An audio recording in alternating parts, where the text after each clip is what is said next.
إن الحمد لله نحمده ونستعينه ونستغفره ونعوذ بالله من شرور أنفسنا ومن سيئات أعمالنا من يهدي الله فهو المهتد ومن يضلل فلن تجد له وليا مرشدا وأشهد أن لا إله إلا الله وحده لا شريك له وأشهد أن محمدا عبده ورسوله يا أيها الذين آمنوا اتقوا الله حق تقاته ولا تموتن إلا وأنتم مسلمون يا أيها الناس اتقوا ربكم الذي خلقكم من نفس واحدة وخلق منها زوجها وبث منهما رجالا كثيرا ونساء واتقوا الله الذي تساءلون به والأرحام إن الله كان عليكم رقيبا يا أيها الذين آمنوا اتقوا الله وقولوا قولا سديدا يصلح لكم أعمالكم ويغفر لكم ذنوبكم ومن يطع الله ورسوله فقد فاز فوزا عظيما أما بعد إخوتي في الله أخواتي في الله فاعلموا أن خير الكلام كلام الله وخير الهدي هدي محمد صلى الله عليه وسلم وشر الأمور محدثاتها وكل محدثة بدعة وكل بدعة ضلالة وكل ضلالة في النار ثم أما بعد The brothers Jazakumullah Khair requested for me to speak about a subject that is very crucial and sensitive. At the same time, if it's not coming from the heart, may not reach, will not, I guarantee you, will not reach the heart of the others. And I don't know if I'm that person. If I'm the person who's qualified to deliver this particular talk about the Messenger of Allah sallallahu alayhi wasallam. كان أحد العلماء, some of the scholars of the past, له ولد, he had a son. And this son was a alim, أحكام الشريعة, الحلال والحرام, sunnah and bid'ah, fiqh and aqidah. And he was at the same time, very, very good speaker, excellent speaker. And he used to come with force and energy to the masjid and address the crowd and talk to them about Jannah and Jahannam and taqwa and righteousness and how people should fear Allah subhanahu wa ta'ala. And no one would move. No one will cry. And then his father comes, this old man, simple man. And as soon as he says, Ya ayyuhan nas ittaqullah, O people, fear Allah, فَكَانُوا بَيْنَ بَاكٍ وَمَغْشِيٍّ عَلَيْهِ. There will be one of two men. One that is crying out of the fear of Allah, or a person who already fainted from the fear of Allah subhanahu wa ta'ala. And then the son came to his father. And he said, I talk to them. I talk to these people and I tell them about Jannah and Jahannam and they don't move. But as soon as you say, Ittaqullah, fear Allah, they cry. Why? And you know what the father said? He said, if this is not coming from the heart, you will not reach the hearts of the others. And this subject is very sensitive because we want to learn, apply how to love Rasulullah sallallahu alayhi wasallam. And when I say learn, I don't mean just read about it, but I mean practice. If I give you an analogy, think about this. what would you do if you were giving this 10 young men, all of them tall, strong, healthy, fit? The shortest is 6'6" and the tallest is 7'2". And all of them can run. No fat or cut, all muscles. You put them in a room and you bring the best coach ever. And you educate them about basketball. And you say when you jump, you got to balance yourself. When you move, you make sure you keep your eye on the other player. On the free throw line, when you throw the ball, you don't look at the rim, but you look back behind the rim. And do not be distracted by the people behind the rim who's trying to confuse you. And you teach them everything that they need about the basketball game. Everything that they need about it. And you bring this team, and you also educate them what they need to know about other teams. And you tell them, if the other team have shooters, then don't play zone, but play man. And if they cannot shoot, play zone. And you give all this information about basketball. And you keep them for 4 long years. Nothing but basketball. But you did not allow them to be in a basketball court, not a single time. They never touched basketball in their lives. And you say, now we're going to play the game of our life. We will play with one of these teams, the worst team of NBA, Raptors, the worst team ever, in case. And you say, now we're going to play them. Come on, let us play. And you put these people who have everything a basketball person may have.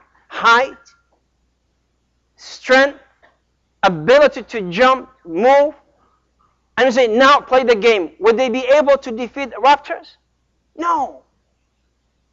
See, this is Islam. This is what we are talking about. It's not how much we know, it's what we can apply. See, if you go back and say, I want to study the schedule of Rasulullah sallallahu alayhi wasallam, how many halaqah per week? How many lectures, how many conferences? You will only find that Rasulullah sallallahu alayhi wasallam used to give 2 halaqah. One for the sisters on Mondays. One for the brothers on Thursday. And Friday will address them both. That was it. Nothing else. He would not say, let us go, ya Sahaba. Let me put you in a small room. And let me read the Quran from cover to cover. And let me explain the Quran to you. And let me give you the tafsir of the Quran. Never, that Rasul never did this. Why?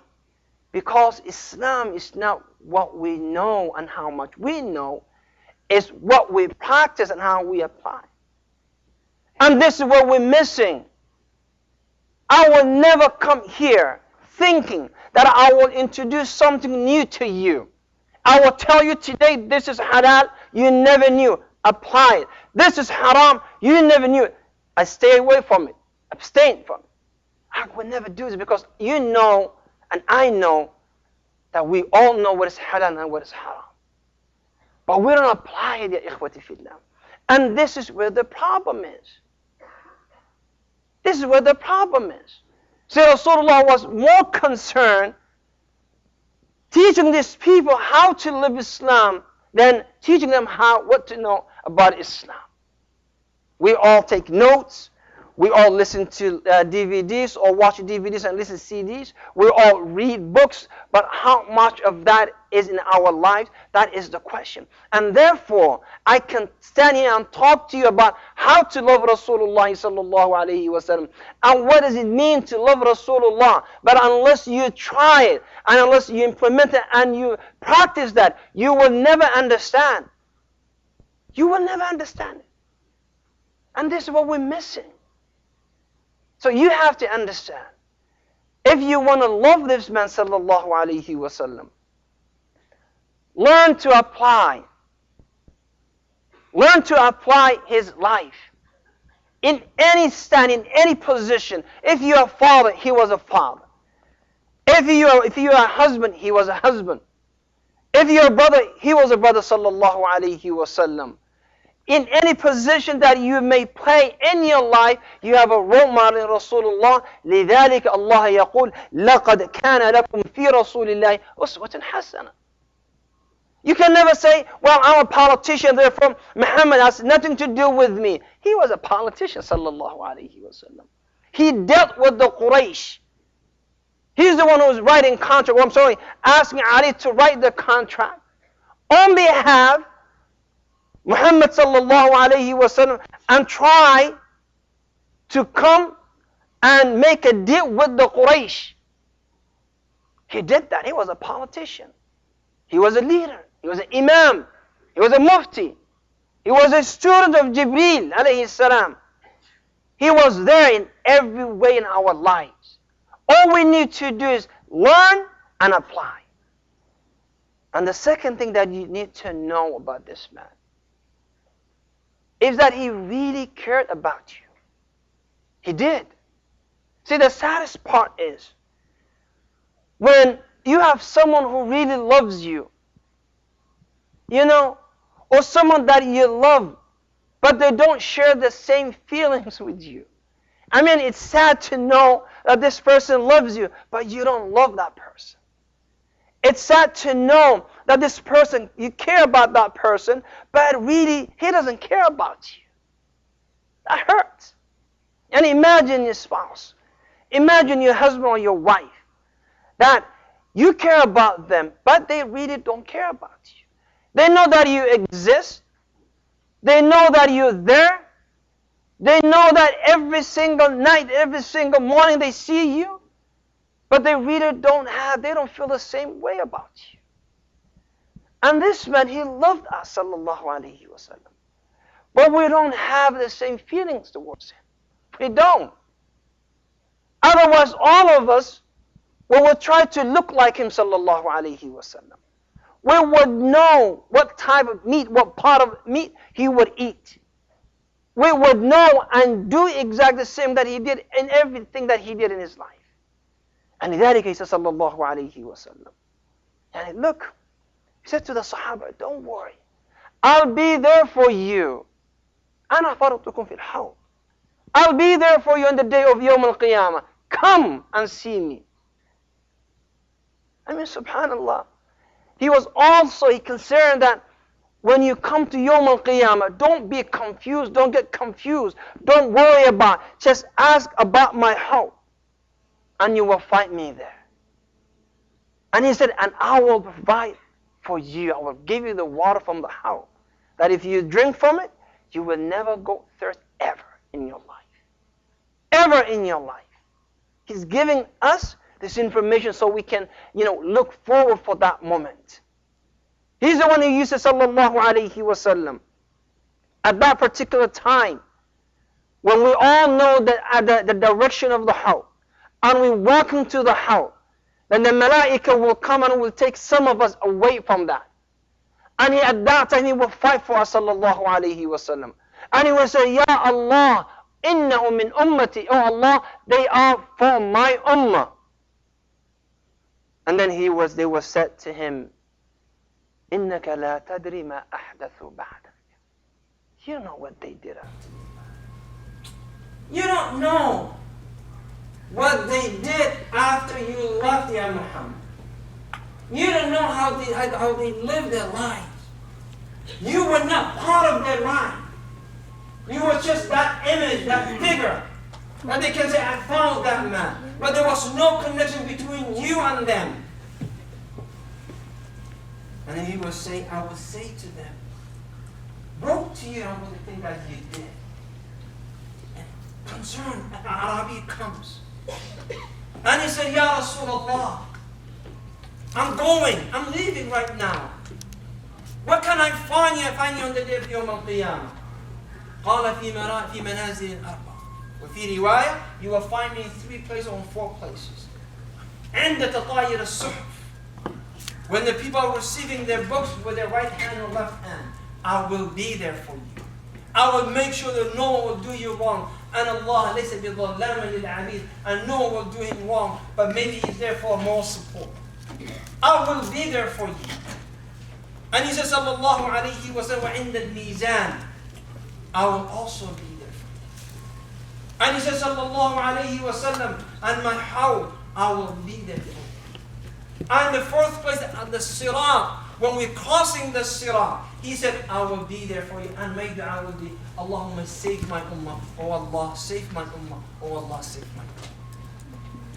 If you don't have the same feeling about him, sallallahu alayhi wa sallam, how are you going to learn how to love? We won't. I mean, he did everything. One of his servants, he comes in the morning, فقال أوحشتني يا رسول الله وبكى. And he said, رضي الله عنه, يا رسول الله, I missed you last night. And he cried. قال لهذا تبكي? Are you crying because you missed me last night? He said, that is not all, يا رسول الله. I thought about my place in Jannah and your place in Jannah, and I realized in Jannah you will be in Firdaus al-A'la, but I don't know where I'm going to be. Yani he only missed him. He couldn't see him for one night, and he cried for him. Sallallahu alayhi wa sallam. How many times you and I really cry for the fear that he will be in Jannah and we will be in Jahannam?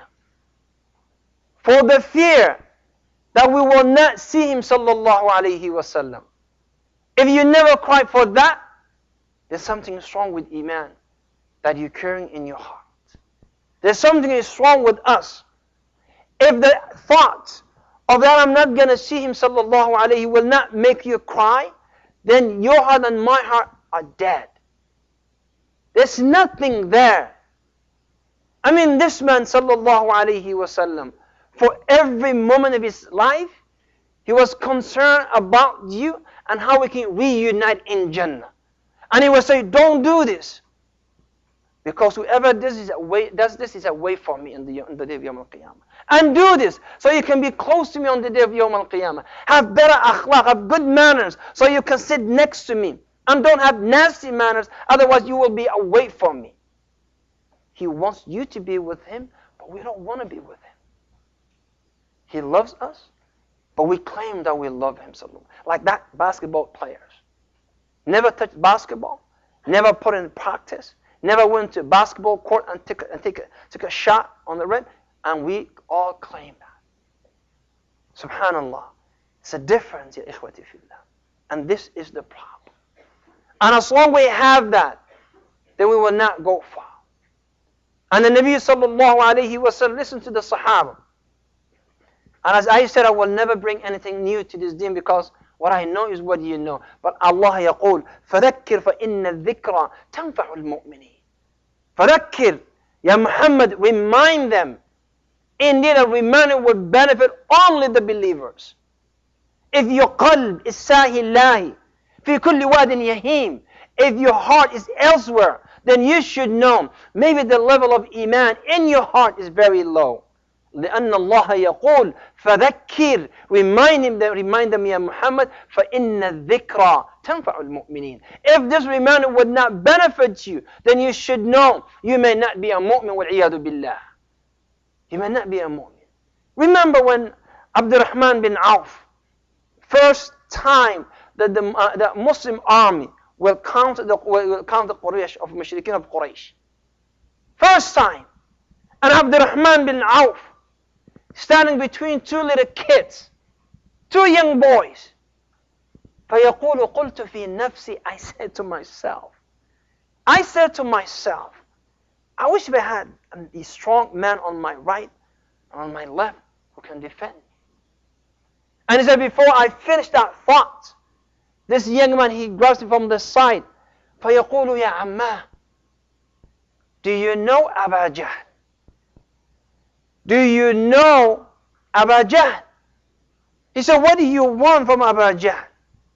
قال والله إن رأيته لا يفارق سوادي سواده. He said, Wallahi, when I see him, my eye will not leave his eyes until one of us is dead.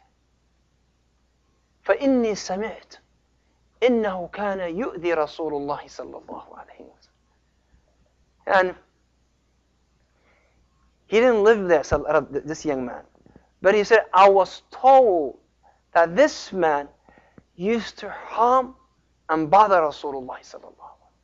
And because of that, I want to kill him.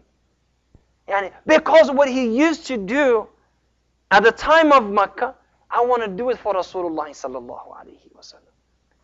قال فعجبت من قولي. I was shocked from the statement of this young man. And he said, I'm right. While I was still thinking about what he said, the young boy on the other side asked exact the same question. Boys, young boys. Nowadays our boys are concerned about other things. Who's winning this finals, NBA finals? They will tell you, who is the best player, who is this, who is that, they will tell you. But if you say, write an email defending Rasulullah, one paragraph, he will say, I don't know what to do. Why do I have to write that? Because they're not connected to Rasulullah sallallahu alaihi wasallam. They're not. We never taught them that. And Abu Bakr as-Siddiq radiyallahu anhu. Abu Bakr as-Siddiq radiyallahu anhu. He said, I was so thirsty. And I got a container that contains milk. And I also knew that he sallallahu alayhi wasallam was thirsty. So I ran to him and I gave him the milk. And he started drinking from the milk until I was satisfied. Yeah, and he said, I felt that I drank the milk.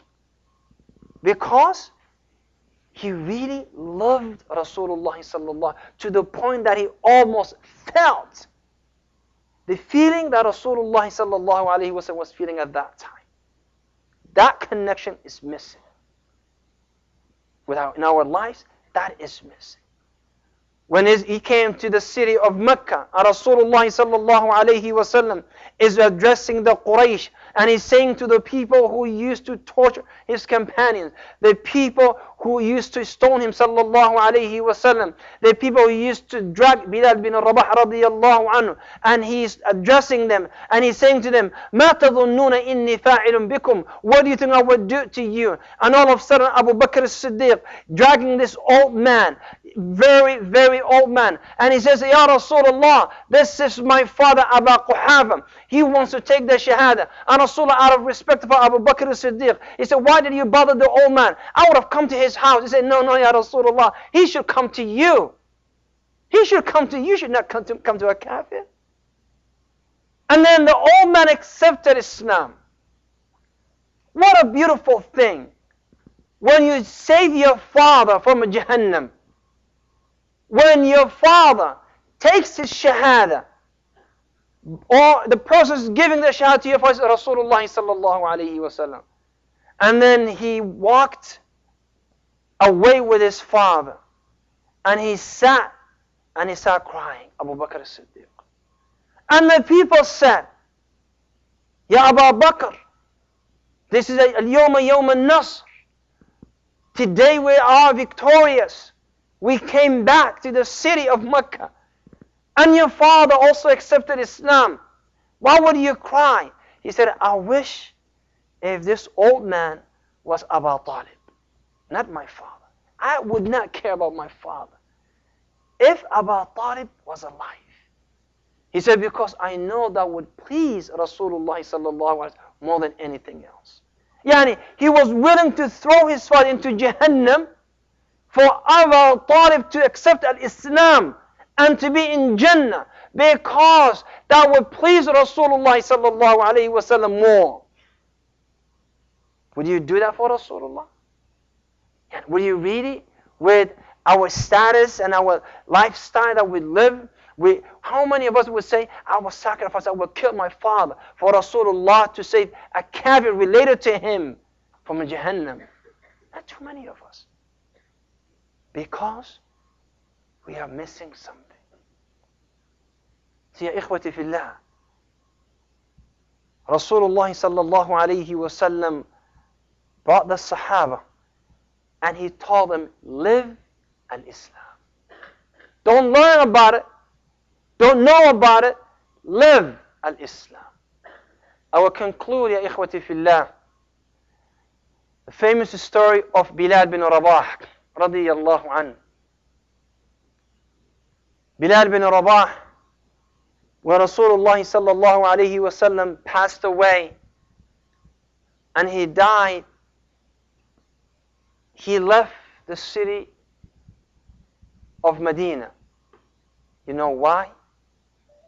Because he said, I could not stand the city of Al-Medina without Muhammad sallallahu alayhi wasallam. He said, I could not live in the city. I could not live in the city because every street will remind me of Muhammad sallallahu alayhi wasallam. Every other wall will remind me of him. Every corner of the city will remind me of him. I could not stand. And he goes to Abu Bakr as-Siddiq and he said, "Adhinni ya Abu Bakr, give me a permission for me to move away from the city of Medina." قال ومن يؤذن لنا? Who else will call the adhan for us? He said, look for someone else. Look for someone else. And he said, but we want you here. And he looked at Abu Bakr as-Siddiq. فقال يا أبا بكر إن أعتقتني لنفسك فأنا ها هنا. He said, Ya Abu Bakr, if you freed me for yourself, I am still your slave and I'll stay. But if you freed me for the sake of Allah, let me go. And he let him go. And then he decided, radiyallahu anhu, to come back to visit the Masjid al-Nabi sallallahu alayhi wa sallam. And then he went to the grave of the Prophet sallallahu alayhi wa sallam, and he looked at the house of Aisha, where always used to come through that rawdah, smiling at Bilal, saying to Bilal, "Arihna biha ya Bilal, comfort us with the salah ya Bilal. Arihna biha." And he cried. And while he was crying, weeping, فَإِذَا بِالْحَسَنِ وَالْحُسَيْنِ, and Hassan and Hussein, they came to the masjid. And he started crying more because Rasulullah loved them, radiyallahu anhum ajma'een. And then he hugged them both and he started kissing them both, radiyallahu anhum. And then they said, Ya Bilal, adhin lana. Bilal, just one last adhan for you to remind us of Rasulullah sallallahu alayhi. Just one last adhan. And then radiyallahu anhu, قال اعذروني, allow me, please forgive me, I cannot call the adhan. He said, just one last adhan. And then one of the people said, هما سبطاء رسول الله. They are the grandchildren of Rasulullah. Call the adhan for their sake. And he went to call the adhan. Allahu Akbar.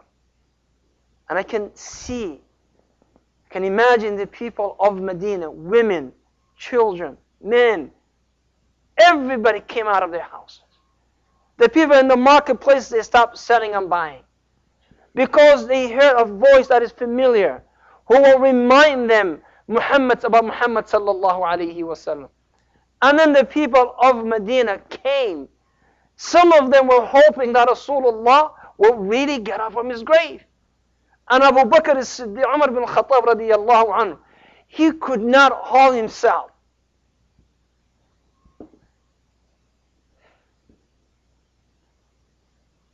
I mean, we can never relate to that. Why? Because we live a different lifestyle. We can never relate a man dragging himself to the masjid to see where the voice is coming, hoping that Rasulullah will just get up. Magically just get up and say, I'm back. And the people of Medina never cried like this from the day that Rasulullah died, sallallahu alayhi wa sallam. Never cried.